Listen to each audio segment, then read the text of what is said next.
Здравствуйте! На телеканале «Салям» ишимбайские новости. С последними событиями вас ознакомлю я, Ольга Маркелова. В период риска распространения коронавирусной инфекции административная комиссия в Ишимбае проводит рейдовые мероприятия по соблюдению масочного режима и санитарно-эпидемиологических требований. Проверка охватывает все организации и учреждения всех форм собственности, торговые точки, общественный транспорт, торговые центры, кинотеатры. Рейдовые мероприятия проводят каждый день, в том числе вечернее и ночное время. Проверяют также пункты питания и торговли, которые осуществляют свою деятельность после 24 часов. Одноразовые маски, если посетители пришли, можете предоставить, да? Конечно, вот одноразовые масочки. У нас здесь есть одноразовые перчаточки, здесь у нас салфеточки. Административная комиссия проверяет наличие всех необходимых журналов учета, разметки социального дистанцирования, соблюдение клиентами и работниками масочного режима, наличие антисептиков и мыла. А термометрию как проводится, если журналов нет? Нет, разных здесь. А когда вы его не носите? У меня нет журнала, мне не привезли. Если обнаружены нарушения, на месте составляют акт выявленного административного правонарушения. Ведется фото- и видеофиксация, которая прикладывается к материалам административного правонарушения. Далее материалы сдаются в административную комиссию. После рассмотрения материалов отправляют все необходимые запросы в налоговую службу Росреестр. После сбора всех необходимых документов правонарушителя вызывают для ознакомления с актом и составляют административный протокол. К тем, кто не исполняет требования масочного режима и также санитарно-эпидемиологических требований, могут быть применены штрафные санкции согласно статьи 20.6.1 Кодекса об административных правонарушениях Российской Федерации. Для физических лиц штрафные санкции в виде предупреждения либо штраф от 1000 рублей, для индивидуальных предпринимателей от 10 тысяч рублей и для юридических лиц штраф составляет от 100 тысяч рублей. На сегодняшний день проверено уже более 200 организаций и учреждений, в том числе коммерческих и частных. Из них свыше 80 оказались нарушителями. Возбуждены административные материалы, составлены административные протоколы. В дальнейшем их передадут на рассмотрение в Ишимбайский городской суд. Елена Рей, Арсен Рахмангулов для информационной программы. В Башкортостане усилен ветеринарный контроль из-за вспышки птичьего гриппа на границе с республикой. Сейчас вспышка зафиксирована в Татарстане, Челябинской и Курганской областях. В зоне риска поселения, которые находятся в непосредственной близости на границе с Татарстаном. В прошлом году было всего 5 очагов заражения в населенных пунктах по России. Сейчас их уже более 75. Клинические признаки болезни, то есть так, как она выглядит, уже заболев, угнетенное состояние, сонливость, истечение из клюва, тягучей слизи, повышение температуры, синюшность гребня, шаткость походки, судороги, парезы, параличи. Смертность достигает до 100%. Ветеринары призывают жителей Ишимбайского района внимательно отнестись к здоровью домашней птицы и соблюдать следующие меры безопасности. Придерживаться безвыгульного режима содержания птицы, избегать контакта домашних птиц с дикими, не приобретать живую птицу корма и продукции животноводства неопределенного происхождения, не скармливать птице пищевые отходы, не прошедшие термическую обработку, произвести скорейший забой домашней птицы, не дожидаясь понижения температуры воздуха. Обо всех случаях подозрения о заболевании птицы, а также о падеже птицы, несанкционированной торговле птицей и продуктами птицеводства необходимо сообщить по телефону горячей линии ветеринарной службы Республики Башкортостан 8 877 55 828. Транспорт позволяет экономить время, относительно быстро доставлять грузы и пассажиров. Несмотря на существующие преимущества, он является источником повышенной опасности. Ежегодно в 3-е воскресенье ноября в соответствии с резолюцией Генеральной Ассамблеи ООН отмечается День памяти жертв дорожно-транспортных происшествий. Сотрудники госавтоинспекции Ишимбая совместно с учащимися средней школы номер 19 провели акцию, направленную на повышение безопасности дорожного движения. На мероприятии побывала и наша съемочная группа. 15 ноября отмечается Всемирный день памяти жертв ДТП. Сегодняшняя наша акция приурочена именно к этому дню. Мы с вами будем напоминать нашим водителям, чтобы они соблюдали правила дорожного движения. В ходе мероприятия дети под присмотром автоинспектора вручали участникам дорожного движения памятки на тему безопасного поведения на дорогах, а также призывали быть предельно внимательными и корректными по отношению к другим участникам, использовать детские удерживающие устройства и ремни безопасности, соблюдать скоростной режим. Чтобы водители не забывали о важности соблюдения правил дорожного движения, ученики 4 Б-класса школы номер 19 своими руками нарисовали им открытки и подготовили письма.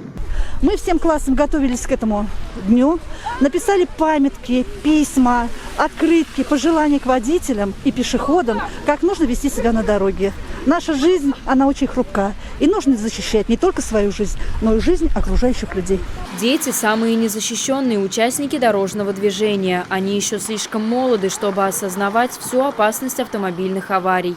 Невнимательность или отсутствие светоотражающих элементов на одежде ребенка или взрослого может привести к трагическим последствиям. Поэтому так важно участие в подобных акциях самих учеников. Всем классам дома сделали заготовки, кто-то по 2, кто-то по 1 открытке. Пришли в школу, нас попросили взять фломастеры и все, что нужно. Мы начали делать открытки, некоторые по 4 сделали. И мы, когда начали выходить, конечно, все волновались. Ежегодно по всему миру в авариях погибают и получают травмы более 1 миллиона людей. Последствия сопоставимы с потерями во время локальных военных конфликтов. В Ишимбайском районе с начала года совершено 731 дорожно-транспортное происшествие. Погибло 7 человек, пострадавших 80. Госавтоинспекция призывает всех участников дорожного движения соблюдать правила и быть внимательными на дороге. Ольга Маркелова, Ильназ Бекузин и Артем Наговицын для информационной программы. В администрации Ишимбайского района прошла презентация проекта по развитию туристического и делового туризма. Комиссии был представлен проект по возведению гостиничного комплекса.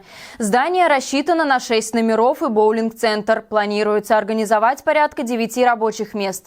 Предприниматель оформил участок пустыря по улице Губкина и намерен в ближайшее время начать строительство.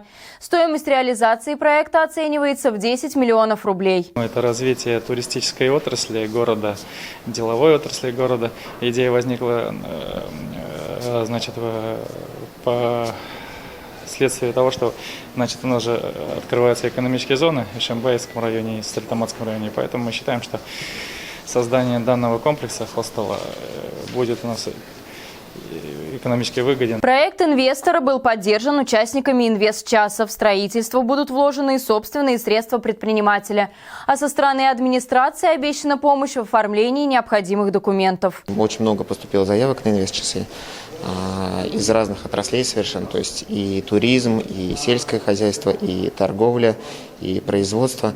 То есть отрасли затрагиваем мы почти все. Активное развитие индустрии гостеприимства сегодня наблюдается по всей России. Спрос на качественные отели растет. Строительство гостиничного комплекса в Ишимбае обладает рядом достоинств на рынке делового туризма, а с появлением особой зоны экономического развития благоприятно скажется на привлечении гостей. С целью популяризации башкирского языка и улучшения условий его преподавания на различных уровнях 2020 год в Республике Башкортостан объявлен годом башкирского языка. В средней школе номер 16 ученики с удовольствием занимаются изучением башкирского языка и культуры родного края, участвуют в различных конкурсах, а родители пополняют музей новыми экспонатами. Что нравится детям на уроках и какую коллекцию домашней утвари башкир собрали в Национальном музее школы, узнала наша съемочная группа. Каждый раз, приходя на урок, дети рассматривают экспонаты. Ручную прялку, ткацкий станок, полотенце с тамбурной вышивкой, батман, используемый для хранения меда, масла, крупы, а также старинные утюги, шем, керосинку и дымарь. Отдельный интерес вызывает инсталляция обеденной зоны со скатертью «Ашье-улык» и уютный уголок с люлькой. Всей семьей сидели на этих нарах вокруг самовара. Семья у нас была большая, 6 детей, и мы вот, мама с папой вот так рядом сидели, и мы сидели вокруг этого самовара. В прошлом году Хуснахи Самудинова выиграла конкурс «Учитель года» в Ишимбае. А на сцене в Уфе в национальном костюме она прочла стих и сыграла на кубызе. Столетний нагрудник Тушалдерек остался от прабабушки Хусны Биишевны из деревни Кулганино. Именно его она надела к старинному костюму, состоящему из платья, зеляна, кашмау, головного убора и сапог. Теперь тушелдерек хранится в Школьном национальном музее. Это мне дала моя двоюродная сестра, это осталось от нашей прабабушки. Вековые предметы быта и интерьера, интерактивная доска, увлекательная литература и современные методы преподавания. В школе номер 16 созданы все условия для изучения башкирского языка. Многие, наверное, слышали про проект «Интерактивный башкирский язык». Он входит в проект «Взлетай», разработанный главой нашей республики и Институтом развития образования. Проектом руководит Ахат Ильмухаметов, и целью этого проекта является изучение башкирского языка для тех, кто хочет начать изучать башкирский язык вот прямо на начальном уровне. По данному проекту учителя башкирского языка 16-й школы начали работу первые в Ишимбае и активно помогают учащимся заниматься через приложение уже 2 года. В кабинете установили интерактивную доску и предоставили ноутбук. Ученики 10-11 классов зарегистрированы на сайте «Интерактивный башкирский язык» и с удовольствием выполняют задания, данные на веб-ресурсе. Виртуальный проект поделен на 34 темы и легко доступен для каждого желающего изучать башкирский язык.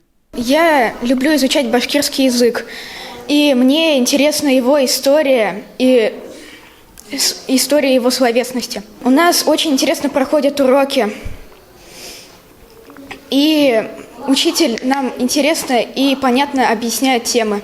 Педагоги делают акцент на формировании языковых навыков и умении применять полученные знания в ситуации реального общения. На уроках школьники не только изучают слова и читают, но и стараются понимать речь на слух и отвечать на вопросы. Дмитрий Вахмяков, например, с удовольствием переводит тексты и пишет диктанты. Я учу башкирский углубленно. Мне нравится и учу башкирский, потому что моя мама и ее родственники изучают башкирский. Башкирский не помогает разговаривать со своими родными. Мин башкор теле яратам. Изучая культуру родного края, имея возможность дотронуться до столетних предметов быта и окунуться в атмосферу жизни предков, детям любого возраста и национальности становится не только интересно изучать башкирский язык, но и важно, ведь это расширяет коммуникативные возможности обучающихся. Ольга Маркелова, Арсен Рахмангулов для информационной программы. Наш выпуск на этом завершен. Всего вам доброго и до встречи в эфире.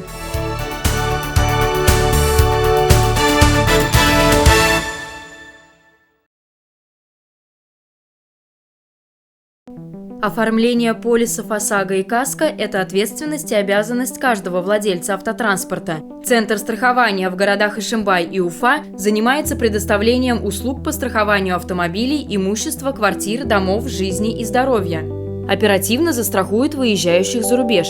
Сотрудники Центра страхования проконсультируют по системе ипотечного страхования, подготовят документы на сертификацию ГБО и ТСО, изготовят госномера. Удобно, когда все страховые компании в одном месте. Город Ишимбай, Стахановская, 51, офис 201. Номер телефона 8 917 76 97 200. Город Уфа, Менделеева, 10. 8 937 84 83 111. Проконсультироваться и оформить полис вы можете с понедельника по пятницу с 9 до 18 часов, в субботу с 9 до 14. Доставка полисов по городам Уфа и Ишимбай бесплатна.